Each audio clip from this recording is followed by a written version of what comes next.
couple verses out of Ephesians chapter 5, starting with verse 22. It says, "Wives, submit to your husbands as to the Lord, for the husband is the head of the wife, as Christ is the head of the church." And I'm going to go down to verse 24. "Now as the church submits to Christ, so also wives should submit to their husbands in everything." All right, and it goes on, it talks to the husbands for a couple seconds there, and then it goes back at the end of this passage, starting in verse 33. He tells each one, at the end, he's talking to the wife, and he says, "And the wife must respect her husband." I skipped a lot in there, but I just wanted to get to the point that I wanted to talk about today. In verse 22, it talks about wives submitting to your husbands, and here he's talking to husbands and wives, and notice he's talking to the wives first. He says, "Wives, submit to your husbands." Then he ends, when he's done with the passage, he talks to the wives again, and he's the last person he talked to is the wife. A wife must respect their husband. And I think a lot of women don't realize how important it is that women respect, and submitting is a form of respect, respecting their husbands. We need to honor and respect our husband. It says here that the men need to love their wives as Christ loved the church, and I believe that God is telling women to do the same thing, to honor and respect and submit to their husbands as we would to Christ.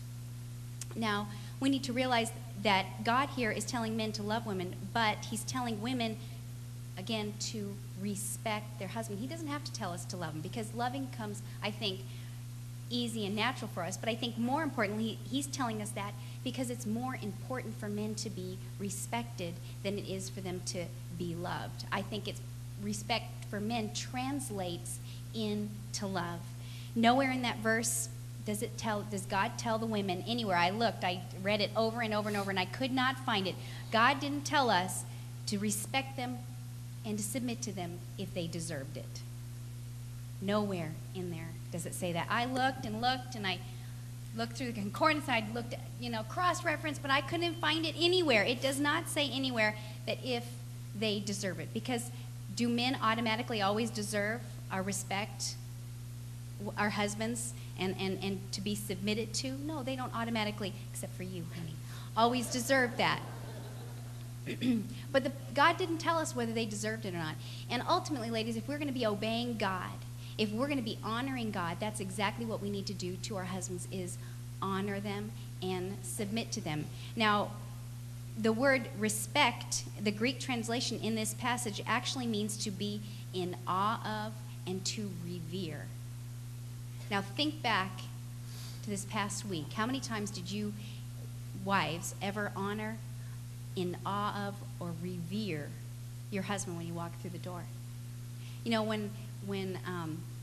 When Brian comes home from work, do I run to the door and greet him and show, "You're home, you're home"?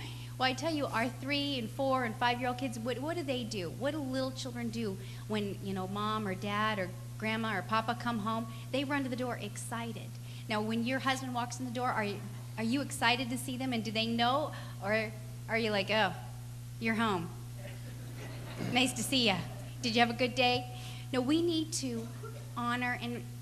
Let me just say something really quick. I just had this thought that more than once, we've kind of talked through this. We've read several books, and so many of them, they kind of hit on this point of respect and how that feels to a man. And more than once this has happened, and I think even while preparing this, Racquel, and I knew, because we were just talking about this, that she kind of just, quote, pretend practiced respect. She just, we were just talking, and she said, and she just practiced pretend, like, "Oh, you're so great." And I knew she's just pretending, just practicing. But the funny thing is in a man, we don't even care if you're faking it. Just do it. Just tell me I'm good. I mean, I know she's just saying that, "Oh, you're good," and I'm just sitting there, "Oh, yes, just tell me I'm good, yes."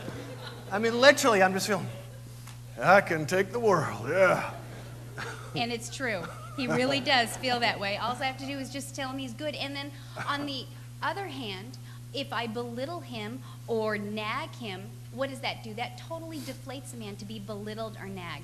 They need to be, whether they deserve it or not, because again, ladies, God did not ask you if your men deserve it. When in this passage, when he told you to submit, when he told you to revere, be in awe of, and respect your husbands, he did not say if they deserve it. But again, I think if you just take the case in point of Brian and Valerie, he had no clue that she was unhappy about all these events. Why? I would say there was not any nagging going on or any belittling going on.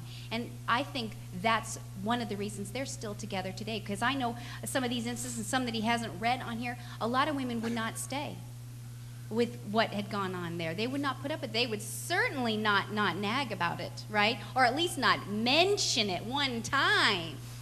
No, there's respect and honor. And where there is respect and honor, there's going to be love and commitment.